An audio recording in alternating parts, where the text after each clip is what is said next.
Hello दोस्तों, जय हिंद। कैसे हैं आप लोग? आशा करता हूँ सभी लोग अच्छे होंगे और सबकी तैयारी एकदम बढ़िया और ज़बरदस्त चल रही होगी।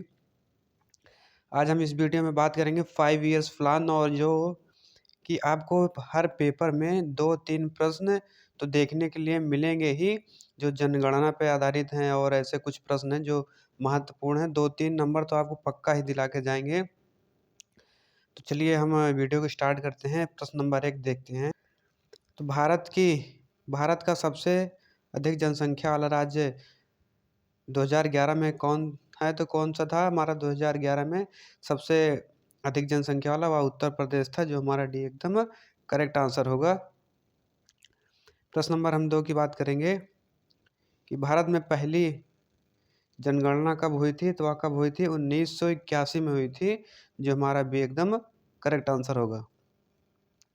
प्रश्न नंबर हम 3 की बात करेंगे कि 2011 जनगणना के अनुसार भारत की साक्षरता दर लगभग कितनी थी? तो 2011 में हमारी भारत की जो साक्षरता दर थी कितनी थी? वह लगभग 74% थी, जो हमारा सी एकदम करेक्ट आंसर होगा। प्रश्न नंबर हम 4 की बात करेंगे कि भारत की पहली पंचवर्षीय योजना कब शुरू हुई थी? तो भारत की पहली पंचवर्षीय योजना कब शुरू हुई थी? तो हमारा कब शुरू हुई थी? 1951 में शुरू हुई थी, जो सी हमारा एकदम करेक्ट आंसर होगा। प्रश्न नंबर हम 5 की बात करेंगे। भारत में कुल कितनी पंचवर्षीय योजनाएं लागू की गई? तो कितनी लागू की गई? 12 हमारी भारत में कुल पंचवर्षीय लागू की गई है, जो सी हमारा एकदम करेक्ट आंसर होगा। प्रश्न नंबर हम 6 की बात करेंगे। पहली पंचवर्षीय योजना का मुख्य उद्देश्य क्या था? तो हमारी पहली क्या मुख्य उद्देश्य था? तो हमारी पहली था कृषि विकास था, जो हमारी पहली पंचवर्षीय मुख्य उद्देश्य था उसका कृषि विकास था, जो हमारा बी एकदम करेक्ट आंसर होगा। प्रश्न नंबर हम 7 की बात करेंगे। किस पंचवर्षीय योजना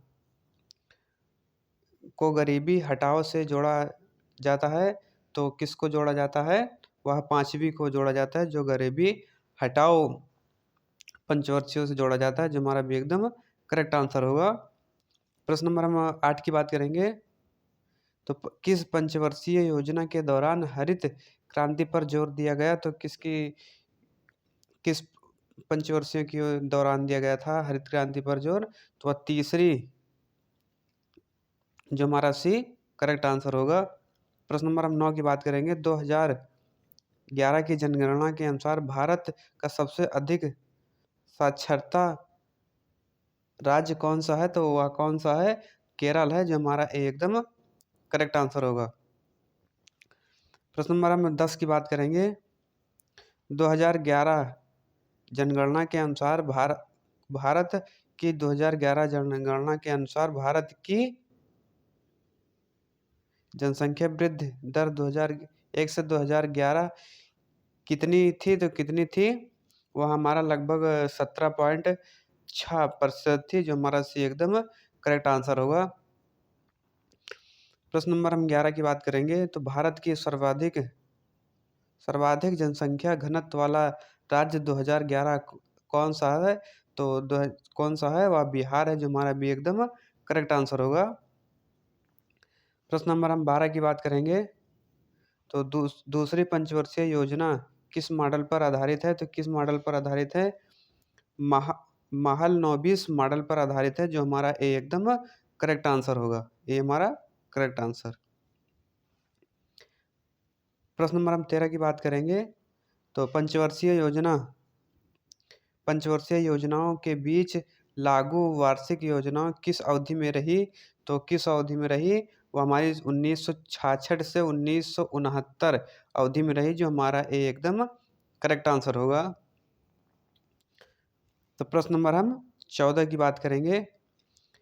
अंतिम 12वीं पंचवर्षीय योजना की अवधि क्या थी? तो वह क्या थी? 2012 से 2017 थी, जो हमारा सी एकदम करेक्ट आंसर होगा। प्रश्न नंबर हम 15 की बात करेंगे कि 2011 जनगणना के अनुसार भारत की कुल जनसंख्या लगभग कितनी थी? तो हमारी यह प्रश्न वेरी वेरी इंपॉर्टेंट है, पेपर में पूछा जा सकता है, वेरी वेरी इंपॉर्टेंट है। तो यह कितना था? लगभग हमारा 121 करोड़। जो भारत की जनसंख्या लमसम इतनी थी 121 करोड़, जो हमारा सी एकदम करेक्ट आंसर होगा। प्रश्न नंबर हम 16 की बात करेंगे कि 2011 जनगणना के अनुसार भारत के अनुसार सबसे अधिक जनसंख्या वाला घनत्व वाला केंद्र शासित प्रदेश कौन सा है? तो वह कौन सा है? हमारा दिल्ली है, जो हमारा भी एकदम करेक्ट आंसर होगा।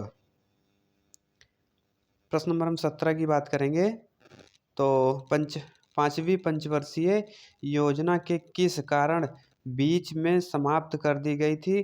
तो किसके कारण समाप्त कर दी गई थी? हमारा वह समाप्त कर दी गई थी राजनीतिक परिवर्तन के कारण हमारा समाप्त कर दी गई थी, जो हमारा सी एकदम करेक्ट आंसर होगा। प्रश्न नंबर हम 18 की बात करेंगे तो पंचवर्षीय योजना की सबसे बड़ी विशेषता क्या थी? तो सबसे बड़ी विशेषता क्या थी हमारी पंचवर्षीय योजना की?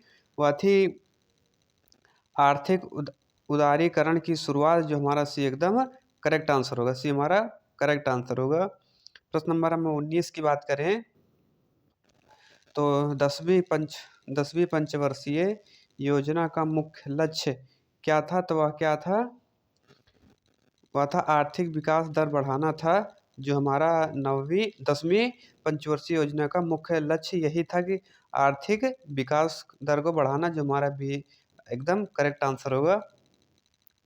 प्रश्न नंबर हम 20 की बात करेंगे 2011 की जनगणना के अनुसार भारत में पुरुषों की संख्या महिलाओं की तुलना में लगभग कितनी थी? यह भी हमारा प्रश्न वेरी वेरी इंपॉर्टेंट है, पेपर में पूछा जा सकता है। तो लगभग यह हमारा 5 करोड़ थे, जो महिलाओं और पुरुषों के बीच का अंतर था, जो हमारा से एकदम करेक्ट आंसर होगा।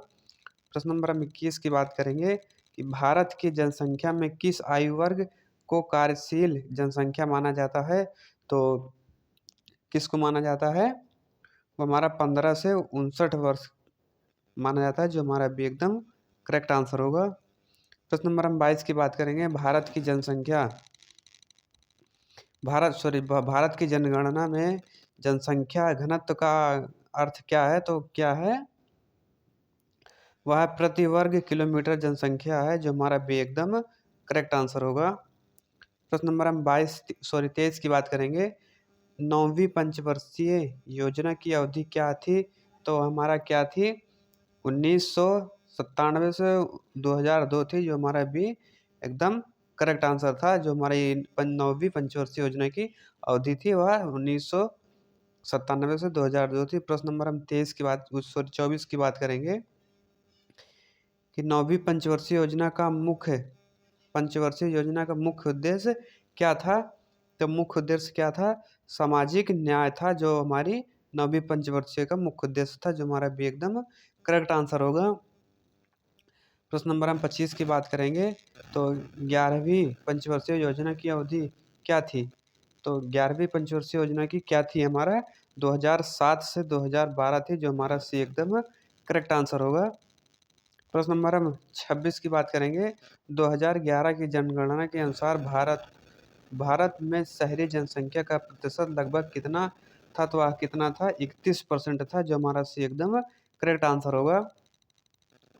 प्रश्न नंबर हम 27 की बात करेंगे 2011 जनगणना के अनुसार सबसे अधिक साक्षरता दर केंद्र शासित प्रदेश कौन सा है? तो हमारा कौन सा है? वो हमारा लक्षद्वीप है, जो हमारा डी एकदम करेक्ट आंसर होगा। प्रश्न नंबर हम 28 की बात करेंगे तो 2011 जनगणना के अनुसार भारत में सबसे अधिक जनसंख्या वृद्धि वाला दर राज्य कौन सा था? तो सबसे अधिक कौन सा था हमारा वृद्धि दर वाला? तो हमारा यह था मेघालय, जो हमारा डी एकदम करेक्ट आंसर होगा। प्रश्न नंबर हम 29 की बात करेंगे पहली पंचवर्षीय योजना किस मॉडल पर आधारित थी? तो किस मॉडल पर आधारित थी? हमारा हाराड डोमल मॉडल पर आधारित थी, जो हमारा भी एकदम करेक्ट आंसर होगा। प्रश्न नंबर हम 30 की बात करेंगे तो किस पंचवर्षीय योजना को महान छलांग कहा जाता है? तो किसको कहा जाता है? हमारा और दूसरी को कहा जाता है, जो हमारा भी एकदम करेक्ट आंसर होगा।